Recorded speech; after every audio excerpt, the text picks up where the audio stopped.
सीताराम जी राव के अंगनवा होला रे नदी, अंगनवा होला रे नदी, माता भीमा बाई के ललनवा होला रे धरती सूरज चांद गगनवा ये भैया, बाबा साहेब के तबले अमर रही नमा। जहिया से चली गईले छोड़ी के सब के, जहिया से चल गईले छोड़ी के सब के, देशवा भइल सुनसान हो।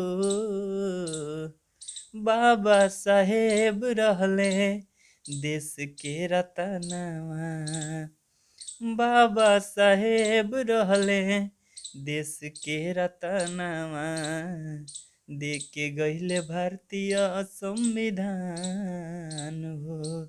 ए भैया दे के गईले भारतीय संविधान।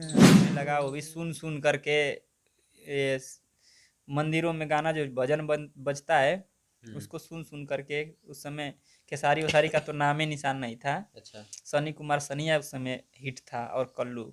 तो सनी कुमार सनिया के भजन थे भोलेनाथ के, वो सुन सुन करके मैं इलाज में जा रहा था, सामने मंदिर था उसी पे बजता था, तो सुन सुन करके मतलब भूत सवार हो गया गाने का। अच्छा। मैं ऋतिक रोशन स्वागत करता हूं आप सबका अपने चैनल @प्रज्ञा टाइम्स में। और मेरे साथ मिशन के सुपर स्टार कलाकार, आप सबों ने नाम जरूर सुने होंगे, रवि राज बौद्ध जी हमारे साथ मौजूद हैं, यहाँ पे उपस्थित हैं। और आज हम इनसे कुछ जरूरी बातों पे चर्चा करेंगे, बातचीत करेंगे और तमाम सवालों को समझने का प्रयास करेंगे। सर, आपने अपना कीमती समय हमें दिया, इसके लिए आपको तो पहले ही हम बहुत बहुत साधुवाद देना चाहेंगे। बहुत बहुत धन्यवाद और बहुत बहुत स्वागत है आपका हमारे घर पर। आप आए उतनी दूर से, वेलकम है आपका। आप सभी दर्शकों को नमो बुद्धाय, जय भीम। जी। प्रज्ञा टाइम्स के जितने भी दर्शक हैं, सब्सक्राइबर हैं, सबको नमो बुद्धाय, जय भीम जी। यहाँ पे मैं अपने प्रश्नों का शुरुआत यहाँ से करना चाहूँगा। फैमिली बैकग्राउंड, सबसे पहले मैं आपसे ही शुरू करना चाहता हूँ। फैमिली बैकग्राउंड के बारे में थोड़ा बताइए। फैमिली बैकग्राउंड अच्छा है, बढ़िया है। फैमिली बैकग्राउंड मजबूत है। पिताजी किसान थे, ईंट भट्टे के मजदूर थे और मेहनत किया, शिक्षा को प्राथमिकता दिए, बच्चों को अपने हम लोगों को पढ़ाई लिखाए। अभी भैया लोग गवर्नमेंट टीचर हैं, भाभी गवर्नमेंट टीचर हैं। जी। फैमिली बैकग्राउंड अच्छा है, आपके कितने लंबी फैमिली है, 4 भाई हैं, 3 सिस्टर हैं। अच्छा। 2 लोगों की शादी हो गई है, एक छोटी वाली बाकी है। तो 4 भाई में चारों जॉब में है? नहीं, आपको छोड़ 2 के? लोग जॉब में हैं और एक भैया दुकान है उनकी किराने की, तेल मसाला की। और उसके बाद मैं हूँ। अच्छा अच्छा। यहाँ पे एक और चीज़ मैं पूछना चाहूँगा आपको, ये पढ़ाई को लेकर के कितना तक पढ़ाई किए हैं आप? बीए मेरा कंप्लीट हो गया 2015 में। अच्छा। 2015 में बीए कंप्लीट हो गया, 16 में खाली बैठ गया, बीटीसी नहीं हो पाया, उम्र कम हो गई थी, 1 महीना 14 दिन सर्टिफिकेट से। हाँ। इसके बाद 17 में डीएलएड आ गया बीटीसी की जगह, डीएलएड किया 2 साल का, 19 में मेरा डीएलएड कंप्लीट हो गया। उसके बाद अ, कोई टेट वोट में नहीं बैठा। अच्छा। फॉर्म भरते हैं घर वाले, लेकिन नहीं बैठता हूँ, समाज में लगा हुआ हूँ, नौकरी में नहीं जाना चाहता हूँ। जी। यहाँ पे एक और चीज़ मैं पूछना चाहूँगा, आप बचपन का पढ़ाई कहाँ से किए हैं? गांव से कि बाहर किसी स्कूल से? गांव से किए हैं। अच्छा। हाँ, प्राइमरी विद्यालय था और 2-3 किलोमीटर दूर पे एक नर्सरी विद्यालय था प्राइवेट, वहाँ पे, अच्छा। वहीं पे मैं पढ़ता था, हिंदी नर्सरी मीडियम की विद्यालय पढ़ाई में। होती थी? हाँ, हिंदी मीडियम की। जी। और high school, inter? High school Ghazipur से, हाई स्कूल इंटर दोनों गाजीपुर से है। अच्छा। हाँ। और बीए? बीए तो यही गोपीनाथ पीजी कॉलेज है हमारे बगल में, यहीं से। अच्छा। डीएलएड? डीएलएड उसी कॉलेज से, जहाँ से ग्रेजुएशन किया वहीं से डीएलएड किया। अच्छा। तो बचपन में जब आप पढ़ाई कर रहे थे तो आपके अंदर कुछ ललक था, कुछ बनने का सपना अलग सा, हाँ, गायक से अलग का? एयरफोर्स, गायक तो था ही नहीं दिमाग में, अच्छा। एयरफोर्स में था, सपना था। एरोप्लेन उड़ाने का हाँ, मन बनाए जो थे, भी हो। एरोप्लेन उड़ाने का? अब मुझे नहीं पता कि एयरफोर्स में जाने के बाद प्लेन उड़ाते हैं कि क्या करते हैं, जी। लेकिन एयरफोर्स में जाने का सपना था, क्योंकि बात ये था मेरे दिमाग में उसी चीज़ को डाला गया था मेरे परिवार द्वारा, मेरे भैया लोगों द्वारा। मैं ये साइंस का स्टूडेंट था और पकड़ मजबूत थी, इसलिए लोग सोचे कि एयरफोर्स में सही रहेगा। इसको कम उम्र में मतलब इसका प्रेजेंट ऑफ माइंड ज़्यादा है, तेज है, तो एयरफोर्स इंटर के बाद होता है, निकाल लेगा तो जल्दी सक्सेस हो जाएगा, नाम भी हो जाएगा। तो वही मेरे दिमाग में घुस गया था, एयरफोर्स। अच्छा, आप हमारे लोगों के बीच में, बहुजन समाज के बीच में बिल्कुल छा गए हैं। आपके अंदर अम्बेडकरवाद वाला आग कहाँ से जगा? अम्बेडकरवाद का आग जगह 2015 में। कैसे? 2012 और में, 2011 में, 2010 में मैं 10 में था, 2012 में मैं 12वीं कक्षा में था। अच्छा। तो जब मैं 11वीं कक्षा में था 2011 में, तो वहाँ से मुझे थोड़ा सा रुचि होने लगा गाने होने का। अच्छा। उससे पहले कॉमेडी वमेडी करता था। आठ आठ में 9 में मैं कॉमेडी करता था स्कूल में अपने अच्छा। एनुअल फंक्शन में। तो रुचि थी लेकिन कॉमेडी में थी। अच्छा। हाँ, बाद में 2011 में गाने होने में रुचि होने लगा, वो भी सुन सुन करके। ये मंदिरों में गाना जो भजन बजता है, उसको सुन सुन करके। उस समय खेसारी वसारी का तो नाम ही निशान नहीं था। अच्छा। सनी कुमार सनिया उस समय हिट था, और कल्लू। तो अच्छा। सनी कुमार सनिया के भजन थे भोलेनाथ के, वो सुन सुन करके मैं इलाज में जा रहा था, तो सामने मंदिर था, उसी पे बजता था, तो सुन सुन करके मतलब भूत सवार हो गया गाने का। अच्छा। तो गाना वाना गाने लगा, थोड़ा घर से जिद करने लगा। कोई सपोर्ट नहीं मिला घर से गाने के लिए। पढ़ाई के लिए बोले पिताजी खेत बेच सकता हूँ, लेकिन गाने के लिए कुछ नहीं, 1 रुपया नहीं दूंगा। अच्छा। बहुत ज़बरदस्ती किया, नहीं सुने, कोई सपोर्ट नहीं मिला। फिर पिताजी को चिढ़ाने के लिए काम धंधा करने लगा, जा करके पढ़ाई करते हुए बच्चों के साथ गांव के, अच्छा। कि शायद उनको देख ना जाए कि मैं काम करने नहीं दिया, कभी पढ़ाया हूँ, जा रहा है गाने के लिए काम करने, तो शायद पैसा दे दे। अच्छा। फिर भी नहीं देते थे कि मन अच्छा। बढ़ जाएगा। गाने से उनको एकदम चिढ़ थी। अच्छा। तो अपना काम वाम करके रिकॉर्ड उकार्ड कराया गाना। तो जब पहली बार मैं गाना रिकॉर्ड करवाया, तो दिमाग में ये था कि गाऊंगा सबके लिए, सबके लिए गाऊंगा, लेकिन पहले बाबा साहब के लिए गाऊंगा पहला गाना। अच्छा।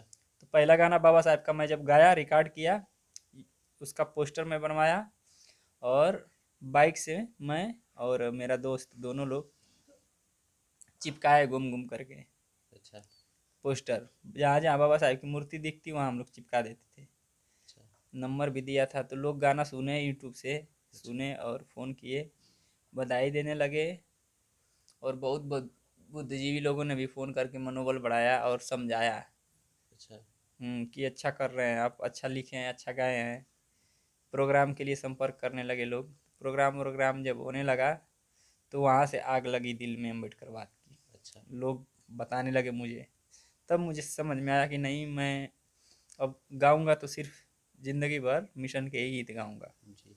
तो मेरा पहला गाना भी बाबा साहेब का था, और लास्ट गाना भी बाबा साहेब का ही रहेगा। अच्छा, तो यहाँ पे पहला गाना आपका आया, आपने पोस्टर चिपकाए, और इतनी बड़ी सफलता आपने पहले गाने में ही हासिल की, आपको प्रोग्राम वगैरह के लिए भी लोग मने सजेशन हाँ देने हाँ लगे। हाँ। तो वो गाना कौन सा रहा था? गाना था बाबा साहेब रले देश के रतनवा। और ये सोचिए कि मैं कम समय में इतना जल्दी हाईलाइट हुआ हूँ, कब की बात है। आप गाना सुने होंगे, जाए चंदा, रितेश पांडे का आया हाँ, हाँ, था। हाँ, हाँ, जी। बस उस जाए चंदा हिट हुआ, उसके बाद उसी ट्रैक ट्रैक पे, उसी तर्ज पे मैंने गा दिया बाबा साहेब रले से। यानी सोचिए मैं कितना पीछे आया हूँ। अच्छा। 2017 की बात है।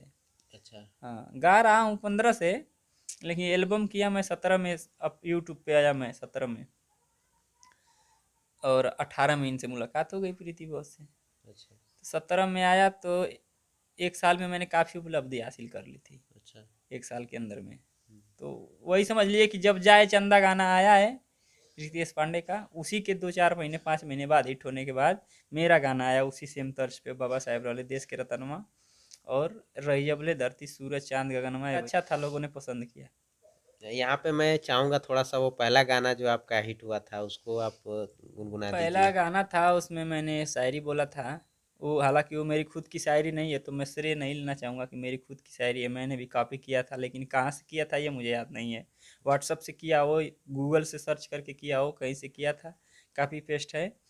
कि सारा जहाँ है जिसकी शरण में, नमन है उस बाबा के चरण में, बने उस बाबा के चरणों की धूल, आओ हम सब मिलकर चढ़ाएं श्रद्धा के फूल।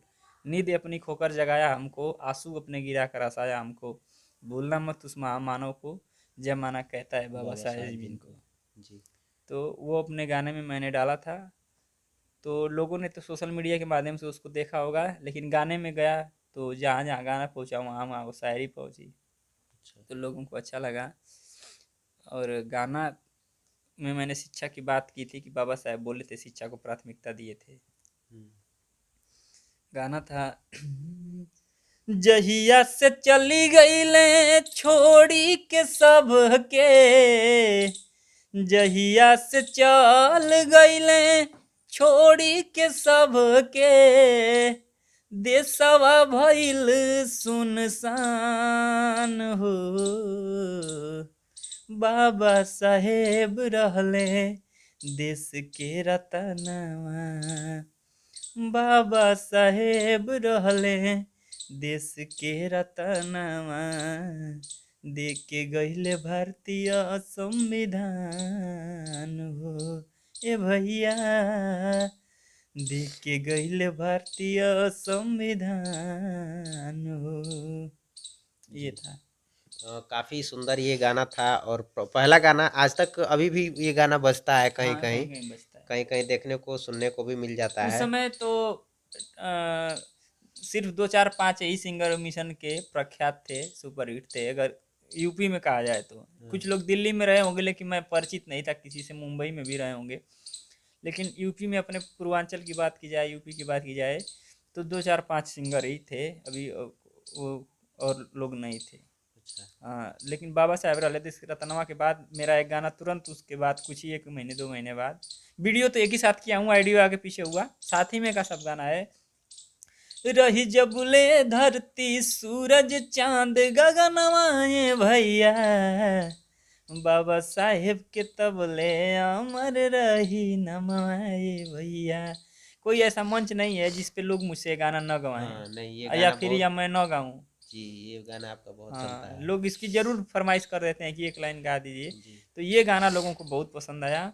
और उसी समय उसी एल्बम का एक गाना था। पहले क्या था कि एल्बम टाइप सिंगल गाना नहीं आता था ना, अभी तो हाँ एक एक एल्बम। करके आ रहा है, एल्बम 6 7 गाने का था, तो 6 7 गानों में मेरा एक गाना ये भी था। सीताराम जी राव के अंगनवा होला रे नदी, अंगनवा होला रे नदी, माता भीमा बाई के ललनवा होला रे नदी। ये भी गाना था। तो ये तीनों गाना बहुत बहुत सुपर हिट हुआ। ये तो गाना आज भी अगर 14 अप्रैल आए, महापुरुषों का जब जन्मदिन आता है, तो ये गाना बजे बिना जन्मदिन मनता ही नहीं है। हाँ, तो ये इसको गाना आज भी महिलाओं ट्रेंड ने में है। बहुत पसंद किया इस गाने को। हाँ। और एक नाम मतलब जो होता है ना कि लोगों के दिमाग में आ गया, रवि राजभोज, रवि राजभोज। जी। और ऐसा भी हुआ है, लगभग 6 7 महीने, एक आध साल तक ऐसा हुआ कि मंच प्रोग्राम में जहाँ करने जाता था, लोग बुक करते थे जयंतियों में, तो पुरुष वर्ग तो यूट्यूब जो जुड़ा है वो तो जानता था रवि राजभोज कौन है, महिलाएं नहीं जानती थी। तो मैं उनको बोलता, मैं रवि राजभोज गाजीपुर उत्तर प्रदेश से आया हूँ, आप लोगों ने मेरा गाना सुना है? अब नहीं, आप लोग मुझे जानती हैं? तो महिलाएं बोलती कि नहीं नहीं जानते हैं। और जो लोग देखी थी यूट्यूब पर, शिक्षित महिलाएं थी, वो जानती थी। अधिकतर महिलाएं कहती कि नहीं जानते हैं रवि राजभोज। तो मैं बोला अच्छा ठीक है, कोई बात नहीं है, ये बताइए गाना सुना है आपने माता भीमा बाई के ललनवा? तो सबका हाथ उठ जाता था। तो मैं बोला मैं वही गायक हूँ। एक आध साल तक लोगों को ऐसे गाने के नाम माध्यम से परिचय बताना पड़ा कि मैं वही गायक हूँ कि जो मेरा ये गाना हिट हुआ था, सड़िया पंचशील वाली अरतिया कल है नंदो। तो लगातार उस समय बैक टू बैक 9 10 गाने में सुपर हिट किया मिशन में। अच्छे अच्छे शब्द थे, शब्दों का चयन था, मैं खुद लिखता हूँ। और 1 2 गाने हरकेश कुमार कवि जी लिखे थे, बढ़िया गाना। अरतिया कॉलेज ननदो उन्हीं का गाना है। तो लोगों ने बहुत पसंद किया। और थोड़ा सा ये गाना भी गुनगुना दीजिए। आइल सवारी बाबा साहब जी भीम महानवा के, आइल सवारी बाबा साहब जी भीम महानवा के, अरतिया अरतिया कल ये ननदो बाबा साहेब विश्वरतनवा के। ये गाना था। और एक गाना जो अदर स्टेट में लोगों ने पसंद किया, यूपी के बाहर दिल्ली जैसे शहरों में, लड़ाई बाबा भीम जी लड़े है लड़ाई बाबा भीम जी लड़े सारे शोषितों के हक की लड़ाई लड़ाई बाबा भीम जी लड़े। तो काफ़ी सुंदर गाना है और आज भी ये गाना बजता है। हर प्रोग्राम जहाँ प्रोग्राम होता है उन प्रोग्रामों में ये गाना बजता है। संगीत के क्षेत्र में आप इतना अच्छा कर रहे हैं, क्या संगीत के क्षेत्र में आपके कोई गुरु हैं, किनसे आपने सीखा संगीत? संगीत के क्षेत्र में मेरे कोई गुरु नहीं है। अच्छा।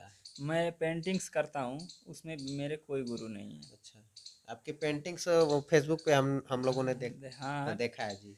तो पेंटिंग्स भी मैं कर लेता हूँ ठीक ठाक। अभी तो नहीं, कई साल हो गए, छूट गया 4-5 साल। इससे पहले मैं करता था, रुचि थी कला में। जब मैं गाना गाना चाहता था तो पिताजी और परिवार वालों का यही कहना था कि अगर तुम नहीं पढ़ना चाहते हो, गाना गाना चाहते हो तो मत पढ़ो, लेकिन गाना मत गाओ, पेंटिंग्स कर लो, BFA MFA कर लो, प्रोफेसर हो जाओगे, आर्ट तुम्हारा अच्छा है। लेकिन मैं बोला नहीं, मुझे गाना ही गाना है। आप मिशन गीत ही क्यों गाते हैं? ये सवाल कुछ ज़रूरतमंद लोगों का है। हाँ, आप मिशन गीत ही क्यों गाते हैं? आपको तो मुझे और क्या गाना चाहिए? ब्राह्मणवाद से दिक्कत है तो आप भक्ति गाना छोड़ और भी गाने गा सकते हैं। हाँ, कैसे गाने हैं बताइए? जो और भी जो लोग ट्रेंड में भी गा रहे हैं, अभी तो एक चमार वाला गाना कोई कई गायक हैं जो चमार वाला गाना गा रहे हैं। फिर अभी जो समाज में लाल पीला जो गाना भी चल रहा है सब, वो सब भी गाने तो आप गा सकते हैं। आपको दिक्कत ब्राह्मणवाद से है तो भक्ति गाना छोड़ तो आप सभी गाने गा सकते थे। हाँ, गा सकता था, मन फिर भी क्यों था, नहीं? दिमाग में तो था ही शुरू में। मैं बता रहा हूँ ना कि भाई सनिया सनिया हो सकता है, कल्लू कल्लू हो सकते हैं, तो रवि रविया क्यों नहीं हो सकता है? हाँ, यही चीज़ है। दिमाग में मैं तो टाइटिल भी लिखता था उस समय। सनी कुमार को मैं कॉपी करता था, सनी कुमार सनिया, तो मैं अपना टाइटिल रखा था रवि रवि कुमार रविया। सभी है। अच्छा। फिर बाद में रविराज हो गया तो रविराज उर्फ रविया। ये टाइटिल कुछ दिन तक चला, ज़्यादा दिन तक मिशन में कुछ गाने इसी नाम से आए थे। बाद में मैंने बौद्ध लगाया, लोगों ने सजेशन किया तो बौद्ध लगाया। तो और गानों की बात है तो और गाने गाने के लिए तो बहुत सारे कलाकार हैं, दिन रात गा रहे हैं। वो सब गाने गाने का मतलब है कि अपना स्वार्थ देखना, अच्छा। स्वयं के बारे में सोचना, समाज के बारे में नहीं सोचना। और मिशनरी गीत गाने का मतलब है कि स्वयं के साथ साथ समाज के बारे में भी सोचना।